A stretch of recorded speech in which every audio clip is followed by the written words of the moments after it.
Hello, everyone. I'm Ben's AI avatar, and welcome to AI Insights, the Executive Brief. In this episode, Ben Bohman himself is in conversation with an inspiring guest, Kate Hurley.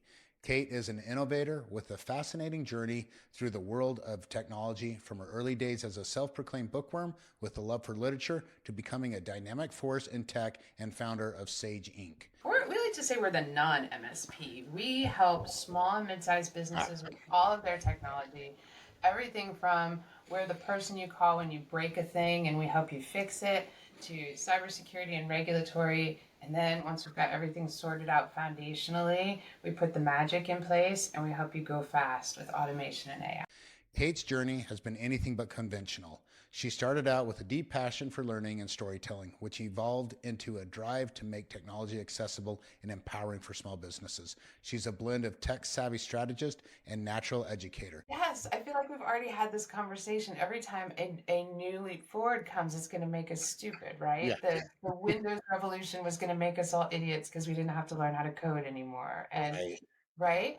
But Yep.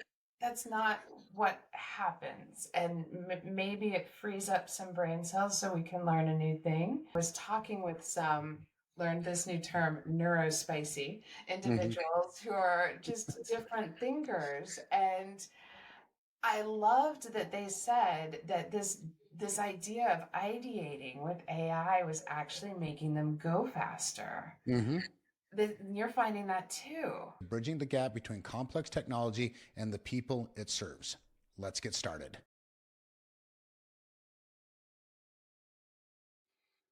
Hello, everyone. Welcome to AI Insights, the Executive Brief. Another episode here. Today, I'm with Kate Hurley. She is the founder of Sage Inc., which is a technology MSP kind of thought leadership company. I know you're doing a lot around technology, but go ahead and give yourself a more formal introduction, and then we'll jump into it. I love it. Okay, hi Ben. So we like to say we're the non-MSP. We help small and mid-sized businesses with all of their technology. Everything from we're the person you call when you break a thing and we help you fix it, to cybersecurity and regulatory. And then once we've got everything sorted out foundationally, we put the magic in place and we help you go fast with automation and AI. Nice. That's a great explanation. I really love your focus on small business. I know we're talking about that being an underserved market very often when it comes to the cybersecurity and now with AI. Before we jump into that, I want to talk about how you got into technology. I always find that interesting, and every single person it's different. Like, I wasn't a technology as a kid. I wasn't a geek as a kid or a nerd. Like, I didn't think this would ever be something I would do. So my evolution is different. I'm always interested to hear how you evolved into technology and then starting this business. So were you nerdy at all? Because I was a book nerd to start with. I was hyper ADD. That's about how I can explain myself. Like I when I got my first computer job, I hadn't even owned a computer at the time. So Awesome. So my dad went out, this had to be like 85, maybe 86. He bought us a VIC 20. And mm, I spent the whole summer learning how to make balls turn colors and jump around. So okay, I was attracted to them, but it was never anything I considered doing as a job. I was a book nerd. I volunteered at okay, the bookmobile. I thought I was going to teach English.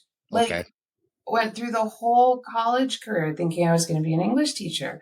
And then they changed the rules about getting your teacher licensure when I was a sophomore. Mm, And I would have had to do an extra year, which I was totally willing to do, but the checkbook did not allow for it at that time. So I went ahead and graduated thinking I'd get a job and go back. And I got a job. I was the youngest person at the firm. So they just assumed mhm. that I understood how this whole email thing worked. And so I ended up looking up 20 years later, and I was the chief information officer of this firm that had done major M&A, and we'd gotten really big. And I was having Mhm. so much fun. I had gone back for my MBA, done my certifications, and I cannot imagine teaching Moby Dick every day. Can Right. you? I mean, Well, has that passion carried over though? Like, as far as reading, are you still a bookworm? You still like love reading books? Have you switched over to Audible? What does it look like? What does that look like now? I'm not really good with audiobooks, actually. My dad Okay. loves them, but Yeah, I love I them. I am voracious. I have a Kindle bill that rivals some bar bills I know about in New York City. I read it all the time, and I write a lot. Okay. I have a children's book out that Oh, nice. I know, but I don't think that the teaching bug ever left me either. And a Hmm. lot of what I do in technology is education, right? You're providing a bridge when you're involved with humans and technology. You're providing a bridge between this silicon world Hmm. and the carbon world, and you're trying to make it understandable and provide connecting points. And that's a lot of what a good teacher does, is make things understandable. So Yeah, I absolutely. still get to do that. No, I think that's such an interesting point because so often we feel like we need to talk at this technology level and that almost as ego to prove our intelligence, but then you're losing the room, right? And where I've seen real technologists and real strategists can absolutely capture and describe things exactly like you're saying in a way that someone without that technology background understands. And that's really important with what you're doing, especially with small business and the SMB world, because they can't always afford a CIO and a Right. CTO or sometimes even a full-time technician. So when you're explaining something to an owner, I have to imagine when they're not technical, that actually comes in very handy, right? Yeah, it's the analogies, and you have to figure out who you're talking to. And okay, so this guy's in real estate. Well, he understands the development cycle. Okay, so this is like putting up a building, and this is where Hmm. we're starting today. And so I'm.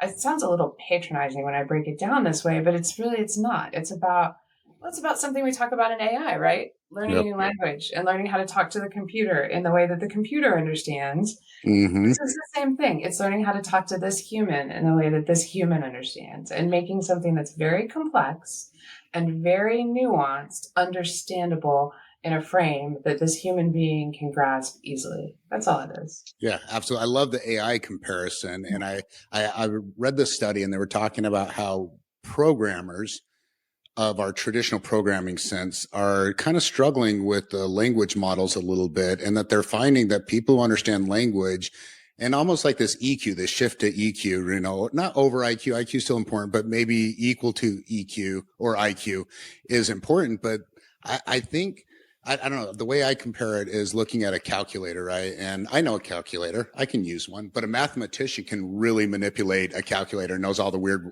signs and symbols that I don't know. Someone who understands language, I think, can really talk to AI better. I know I talk to AI like a human, right? The way I talk, and you're probably seeing something similar with like I know we're still early into the Gen AI, like really being usable, but you're probably seeing the same thing. Yeah, absolutely. This whole concept of prompt engineering, right? And so I've done a couple of trainings for people, and I did this really cool presentation a couple of weeks ago now to business owners and people who are non-technical. And this is scary. We shouldn't Yeah. use this term prompt engineering to humans because it sounds terrifying, and they think they're going to have to learn how to code. And this is not what it's about. It's about learning to speak in a way that's very similar to the way we all had to learn how to write formal Hmm. business English. We don't sit down and write an email that says, "Hey y'all, how you doing? What's up?" And you don't sit down and write a business letter in the same tone you would use to write to your favorite aunt or uncle. It's just Hmm. not done. And we all learned this when we were fairly young, and Yeah. now it's ingrained, right? Okay.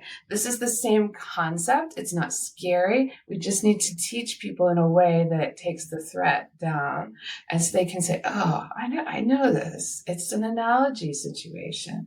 And the programmer types who learn in a more binary sense, and I live with one, so Hmm. I love You the understand? right. I understand.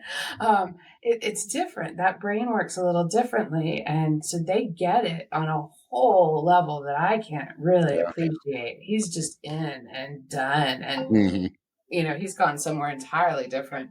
But for the rest of us, it's you got to make some associations to get there, Absolutely. right? Yeah. Yeah, I still remember my first lesson in business. So I started in computers when I was 20. Like I said, I'd never owned a computer, and I was typing some emails. So a friend of mine actually hired me to build some the Intel, like first like Intel when we got out of the 486 and the Intel like gateways. And I was emailing and he brought me in. He's like, you need to email professionally and you have to really up your game. And I said, and they were great lessons, right? That's how you learn, is someone pulling you aside and being like, you can't talk like this in a professional setting. And but what I will say about AI, and I think this is interesting. So I have, I mean, when I was a child, like hyper ADD, like I was just all over the place, and I have a really unique way of learning. And I think there's this fear of AI making people dumber, right? And lazier. I actually, for me, I've learned more in 1 year because I think by having conversations I learn by having conversations and talking it through. And so for me to get on and talk and ideate with AI has been hugely advantageous for me. Where do you land in like educate? I mean, obviously it could go a little bit like it could make us lazy, but every technology essentially can make us lazy, right? Yes, I feel like we've already had this conversation. Every time a new leap forward comes, it's going to make us stupid, Yeah. right? The Windows revolution was going to make us all idiots because we didn't have to learn how to code anymore. And Right. right? But Yep. that's not what happens. And maybe it frees up some brain cells so we can learn a new thing. If Hmm. we maybe made room for Python because we didn't have to learn the underlying machine code anymore. Yeah. There's a couple generations in between, but you know what I mean. So I find what you just said fascinating because I was talking with learned this new term, neurospicy Hmm. individuals who are just different thinkers. And I loved that they said that this idea of ideating with AI was actually making them go faster. Hmm. You're finding that too. Yeah, absolutely. Yeah, it is. It's so like the speed, of course. I won't say the simplicity because it's almost making me dive in deeper. It's like these rabbit holes that my ADD brain goes through, but there's always the stopping point of learning, and I can't learn without interaction. It's just Right. impossible. If I sit through a lecture for 1 hour, I'm not going to learn. I will retain nothing. But if I sit through a conversation for an hour, and I'm even able to, I'm not scared of saying things that make mistakes, right?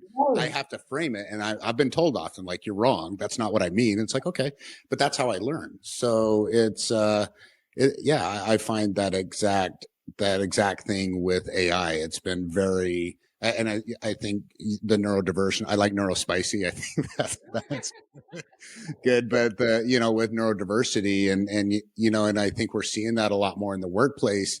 At Yes. least it's being acknowledged more, right? I mean, just going to that, I think at the time, like when we were younger, ADD, well, you didn't really talk about it, Asperger's and things like this, you didn't talk about, but now it's okay. It's all right. It's just a different way of thinking. But yeah, I really see AI like bridging that gap. And I also see AI again, not it's redefining how we learn. And like you mentioned, like different like Windows, and we can say cars and Yep. calculators and all these different technologies. But I really see it not making us dumber, but it is different. We are going to learn differently. We are going to process differently. And I love what you said about maybe using some of that brain space for something else. So all that brain space now that we can just automate with AI, we we don't have to store that. That's just automate. Now we can use it for more creativity outside of it, right? You remember when you knew phone numbers? When you actually remembered Oh people's yeah, phone numbers in yeah. I your think head? I know two right now. Yeah, exactly. I even know my husband's phone number, and I don't need to anymore. My phone knows the phone numbers. So, Yeah, in theory, anyway, I'm using that brain space for something more productive, and I'm okay with that. yeah.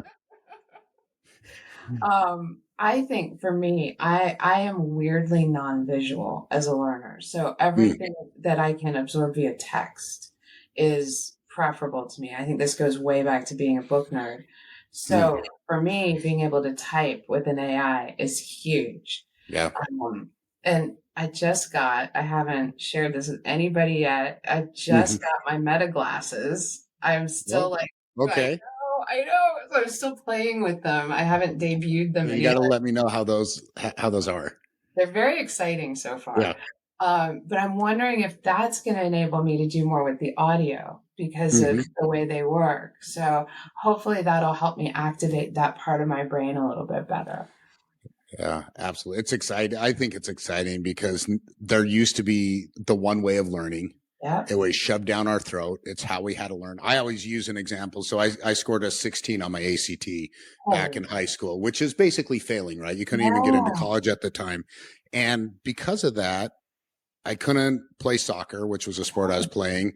I felt like I was stupid, right? So I Yeah. really grew up for the first part of my life thinking I was stupid. And even when I got into computers, it's more just this drive of like, I want to do it. Like I want to make money. It had nothing to do with computer. I just wanted to make money. And then I started learning that I learned hands-on, and I didn't know that. But what my point is that I just love that now we're opening up doors for different ways of learning instead of if you don't learn this way, then you're cast aside and you're wrong. Yeah, exactly. And you're not valuable. And to me, that really hits home. I did have I wanted to ask you about you can add to before you answer this, but just, Okay. I wanted to ask you about getting into like your idea of small business. Because when we start a business, you always have this idea and this vision of where you want to serve, this value, this purpose, right? And what drew you to SMB? And if you wanted to add on to that conversation, go ahead. But yeah. Well, because I had this opposite experience where I was in this gifted and talented program, and Mm, yet I was horrible at arithmetic. So the girl who ends up in technology was so horrible at arithmetic that we actually had to audit algebra 2 trig. And so I felt like I was a little bit, I don't know, dysfunctional as well, but only in half of my brain. And so there was this dissonance, right, about how are yeah. you learning and what is wrong with you. And at the same time, gifted kids learn differently too. You're equally not quite Yep. normal, right? And Yeah. so, yeah, the opening up of neurospicy, neurodivergent Mm, brain patterns, it's a spectrum. It's everybody's not normal. You're all going to yeah. learn differently. I think this is going to be a revolution. I'm really excited. And Absolutely. so to lean into that, I think there's Yeah. also the small business revolution happening. And Mhm. so I got super excited and started Sage because it turns out that a huge percentage, something close to 70% of small businesses are started by women. This is a Mm, global statistic. And and I really wanted to be supportive not only of women's industries, but also to support the idea of cybersecurity in the world, because that's a very large percentage of yeah. our global industry. And it turns out that a lot of small and mid-sized businesses don't pay attention to cybersecurity because it's a scary, expensive Yeah. thing. They're really overlooked. So they just kind of ignore it. And I think that makes us all weaker. We're only as good as our weakest link. So Right.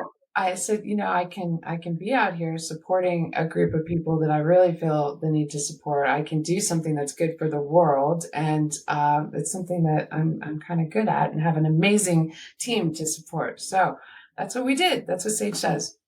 And yeah, and that focus on cybersecurity, I love that. And it used to be simple, right? So when I started as an IT director in early 2000, I had to secure you had web security, you had email security, had Firewall. virus protection and a firewall. I mean, Yeah. that was and it was easily managed by me. Yeah. And now when you look at the attack vectors, when you look at ransomware, and you look at the advancement in these bad actors, and the other thing too is that these advancements by the criminal community are really targeted at small businesses because they don't have the funds. So yeah, if you end up attacking someone in the news, yeah, a big company, you're going to be in the news. You're going to be very targeted as a hacker. But if you attack a small company and you demand $5,000 from them in ransomware and they pay it, the FBI, I think it's it's 400,000 or $200,000 before they'll even take a case. So what you're doing in your focus is it's purposely focused, and it's a great focus.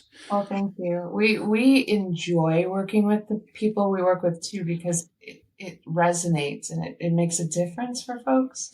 It's real people, Yeah. and yeah, so you feel the impact. So what is that conversation with a small business? And you mentioned a couple words that I think are very true and ring true to that. And it's scary. It's intimidating. It- you don't know what you don't know, but how are you approaching that conversation with small businesses to take down that guard and be able to have a fruitful conversation, meaning it's not going to be too expensive for you. It's actually going to be better for you. But how do you approach that conversation? So a lot of it is just explaining that this is where our focus is and then presenting a price point that's not terrifying and allowing the heart attack to not happen. And once you've had that initial breakthrough, then you can start talking about, okay, we need to put some policies and procedures in place and we need to do a little, the word audit scares people. So we call it a review. And Mhm. a little bit of this is psychology and just breaking down the I mean, it's sort of a terrifying thing that's Yeah. grown up around this and not making it worse. And so that's what we spend a little bit of time doing during our first month with somebody is making it not worse. Taking a look at what's there. If we're lucky enough to come in at the very beginning, then we just get to build it from scratch. And that's nice, but it doesn't happen that often. So Yeah, I like that thought around education, because I think so often in cybersecurity we think that we have to drive the fear in, but the reality is people already know the fear, right? They're already aware and they're already scared. You don't need to double down. That's a good no, Vegas term. You don't need to double down on the fear, but you just educate, right? yeah, That learning, I think that's really appreciated by, especially by anyone who doesn't understand something. it's the opposite. You need to take the fear away and make it Yeah, approachable and realistic. yeah, I like that. It's the only way somebody's gonna, I don't know, attack it and try to help. Hmm. Um, so like I had a conversation earlier today about regulatory and what is actually the rule set that somebody Yeah. has to follow. Because there's just all this alphabet soup out there that Hmm. what does it even mean? Do these people keep sending me emails? Do I have to pay attention? Well, let's figure it out. It's, this Yeah. great question. Let's figure it out. Right, yeah, who is it? Yeah, exactly. And yeah, it's interesting that alphabet soup, the word salad, right? And I think that, and I think there's used to the alphabet soup and the word salad. I think it does strike conversation, and it allows us as humanity to reframe something into maybe a way we understand and all that. But then when it starts losing substance, that's a problem. There still has to be a substance. There still has to be a critical need that's addressed while you're talking. Because I have read a lot and heard people speak who, and I've done it myself, who just throw a bunch of words around, and then you're like, where are you going with this? Yeah. And I find myself doing it when I feel intimidated. When I get Hmm. into a situation where I feel like I'm backed into a corner or I'm being intimidated, I start to hear this come out of my face and then I know, oh, you need to just dial this back. It's not, you're not in the right place. Yeah. Now I'm old enough to know what I'm doing, but I can look back at a younger me and go, oh dude, you were just I have cringe moments about younger me right. where it'll come in my head and I'll just be like, and I'll verbally out loud go, nope. Like I'll just say, nope. Why Oh, did I say that? what were you doing, man? But especially as a younger woman in IT, I was Mm, responding sometimes to being the only girl in the room and yeah. feeling like I really had to overprove myself. And so I would just dump a whole alphabet on the table. And I'm sure it wasn't useful to 90% of the people in the room, but I felt like I was making my creds. So Yeah. I think that oftentimes that's what we do in a situation. And instead of thinking about ourselves, I think it's more important to think about the people we're speaking to and what they need from us in the Yeah. moment. And that will make much more of an impact. Absolutely. The audience. Now I'm thinking alphabet, and I'm thinking back to your English days. And I want to talk about AI and writing, and you Yeah. being a writer and having that be a passion of yours and actually have books published. I find that AI is pretty unoriginal when it writes itself, right? But I do find that if you can ideate enough into it yourself, of your own self and your personality and what you're saying, AI can actually do a very good job from a brainstorming and even filling in the gaps of writing. But you still need to go back through and Oh, edit the yeah. AI isms out of AI, because there's a lot. So what do you like not like about AI writing, and it's all over now. I mean, most people I think are using it even when they say they don't. Not saying you do, but most people, especially on our blogs and things like that, are using some form of AI. So what's your thoughts with it? Yeah. I mean, I definitely use it to brainstorm. I definitely use it to help me organize my thoughts. I think of it like an assistant almost. Mm-hmm. Like Mrs. Wiggins, who sat in the back of the room and took stenography, that kind of an assistant from the Mm-hmm. 1940s. But I cannot conceive of it really creating. It's only assembling. Correct. And so I don't think of it as an artist. I don't think of it as truly intelligent, because to me, intelligence requires creativity. So that's my deep thought on the matter. Um, but I do think that for most people who struggle with writing, it's a matter of struggling with assembling thoughts. Yeah. And so this is a very good tool, and I don't think that's cheating at all. I think that everyone should make the most of it, and I think different agents are good at different aspects of Hmm. this. So I've used Claude for some things. I've Yeah. used ChatGPT for some things. I've used Jennifer's for some things. So it just depends on what I'm trying to achieve, which tool I pick. Yeah. Um, have you found the same thing? Oh, absolutely. I have so many AI. I have to remember to cancel them because I do so many trials and mess with them.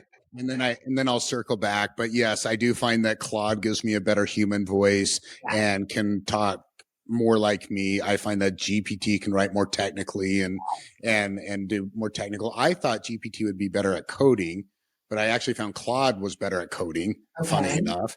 And yeah, so I jump back and forth. I mean, a lot. And then Perplexity lately, been using a lot of Perplexity, but that's if I want to pull a stat, and it's almost turning into a search tool where Claude won't search at all.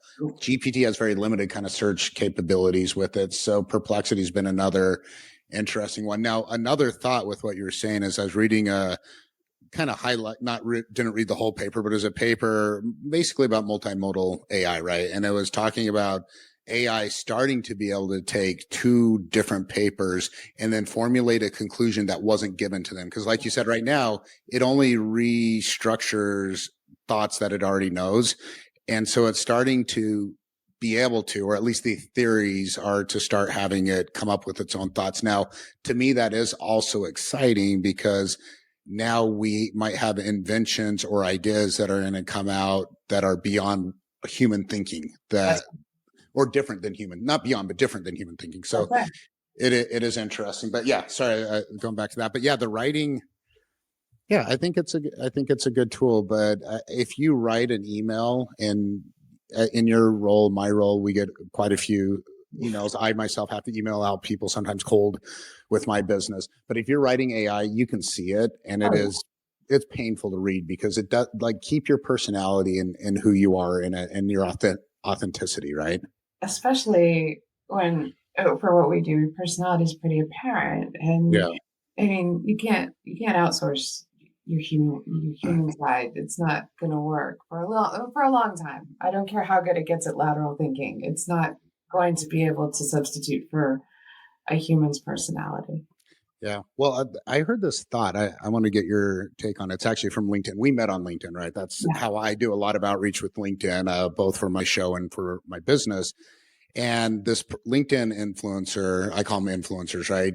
That I follow was saying that he started to do outreach, but use the record audio option and Seen send a an lot audio of recording. And I yeah. never thought of that. And I was like, wow, if you want to make pretty soon AI will do it, but right now AI is not. If you and the biggest concern is like, am I responding to a bot or actually someone? It's kind of a unique way, right, to reach out to people, especially on a cold outreach. I've seen a ton of this, and some of it's very effective and some of it's not. And to counter the bot thing, I don't have anything to hold. Oh, yes, I do. So a couple of people have started holding something up, almost like a ransom note. Like they'll hold up a newspaper or something to prove that they're real. And I'm like, oh my goodness, you're not a hostage, but they're Right. doing it to prove that they're legit. And that's actually brilliant. And at the same time, this is what we're going to have to do. Hmm. Interesting. Yeah, it's going to be interesting what falls out. And you talk about how AI was going to eliminate some redundant type, maybe jobs, maybe type of work, but it's also going to create new. Yes. It's going to create new things. And I think what you're talking about here and what we're talking about here is a new way of that's going to be need to be thought about this innovation. You think about deep fakes and things like that as well as like there's going to be a technology that needs to come out and identify whether it's real or fake. It's And yeah, happening. people are designing some really amazing stuff. And I think of it like improv rules. I don't think that we're going to eliminate so much that there is true elimination. I think it's an and situation, Yeah. not an or situation. But what's going to be added is going to require a lot of skill. So we're going to have to offer people the opportunity to upskill. Right. Well, think about all the switchboard operators that got eliminated with the telephone, but now think about how many jobs have been added because of telephony technology advancements. Way more jobs were added because of telephony technology advancements than were taken away. And I'm sure it was tragic for those who lost their job at that time by technology, but But it's the evolution of us in business. that's right. And this has been the way of it since there were buggy whip operators. So this is going to continue. It's just that we maybe had a period of time where we haven't had a ton of change.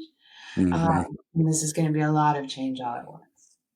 And fast, right? It's not, that's what I'm seeing too, is this change. And even AI, as an advisor myself, I often talk about slowing down right now because, or not, maybe not doing long-term contracts because the technology that you have now is going to be so different. I mean, think about the BlackBerry and Yeah. then what the cell phone is now, another phone reference, but AI is going to be crazy in 3 years. It's going to be a different. You said that. I had to tell one of my guys, look, I know you were trying to save a couple bucks, but you signed up for a year of service on something. And in a year, goodness only knows where we're going to be. So Mm-hmm. probably month to month is a better bet right now. Even if Yeah. it's $2 a month more, that's okay. But yeah, it's a whole different way of thinking. Absolutely. So another, this goes into the, what would I call it? Not psychological, but more philosophical portion of AI. And I always like asking my guests about Neuralink. Yeah. And if you had the ability to implant a chip in your head and Yeah. have a wealth of information, speak every language, this encyclopedia all in your head, and just pull it like that, would you be interested in that? Or would you be like, no, I like my head the way it is. All right. So yeah, Tad Williams' Otherland. Read it? no. Oh, okay. You got to put that on your list. Okay. So if I could plug straight in, just, jack in sort of matrix style, and it wasn't chip based, I might be interested. Hmm. I don't think I want hardware living in my skull. Right. The hacking is kind of scary, right? Like your brain getting hacked. I always think of Beetlejuice. That's what I think of when they all start dancing because they're, that's what I started. Like suddenly everyone starts doing the Macarena or something like that because someone hacks their brain. I mean, I'm the person who thinks that it would be way too easy to hack a pacemaker or an insulin pump. Hmm. Yeah. I don't think I'm very interested in hardware implants. Gosh, when you get into that, that is but it's scary. Yeah. I mean, that's such a destructive way of like hacking, but there's more just that's the way the bad actors think. I mean, they're really trying to, it's not so much about that individual, but it's about discrediting a company. So what was the name of that book again that you just Tad Williams is the author, and the book is called Otherland. There's 4 of them. They're really good. They're not new, so they're a little dated, but they're still good. okay. I think that especially with the recent pager attacks, that really came to my mind because it was about creating chaos, and how easy would that be to just cause a ton of disruption by doing medical hacks. Yeah, absolutely. Yeah, that it is opening, and we talked about security earlier. AI. I mean, we've been using behavioral analytics since about 2012 in AI and cybersecurity, but it is opening a lot more threats for us. I think one of it's funny, but it's not. But if you want to laugh at cybersecurity, so when we used to get phishing attacks, it was grammar, the grammar was wrong, the spelling was atrocious. You always knew because you're like, okay, like no one's writing like that. But now phishing attacks are getting more accurate, right? Because they're using AI to write them, and even though you can see it, yeah, AI. So interesting, huh? Somebody asked me about that one day. It's just been a couple months now, but I said, yeah, the bad guys are using AI to write really good phishing. Why aren't you using it to write your marketing? And she just stared at me like, just saying. Yeah. You can still edit it, just have it write it, and then edit the humanity into it, right? You're doing it. You can do it. That's awesome. All right. So I could talk to you for, I try to keep these around 30 minutes. I could talk to you for another 5 hours. This has been so much Clearly. fun. Yes, So I know. yeah. But I'm going to give you last thoughts. Okay. And Last, yeah, anything, even if you want to talk a little bit about Sage and what you do, or last thoughts of your thoughts in cyber, whatever you want. The here floor we is go. yours. This is it. The biggest risk you can take related to AI is not trying it. Yeah. I think it's not about the security. It's not about risky implementation. It's about not giving it a shot. Mm. So pull in your best advisors, pull in your best partners, listen to the show, and give it a go. Awesome. Love it. Kate, like I said, this has been fun, enlightening, educational, all that, everything that I love to have with these. So thank you so much for your time. And I really appreciate it. Thanks for having me. Bye-bye.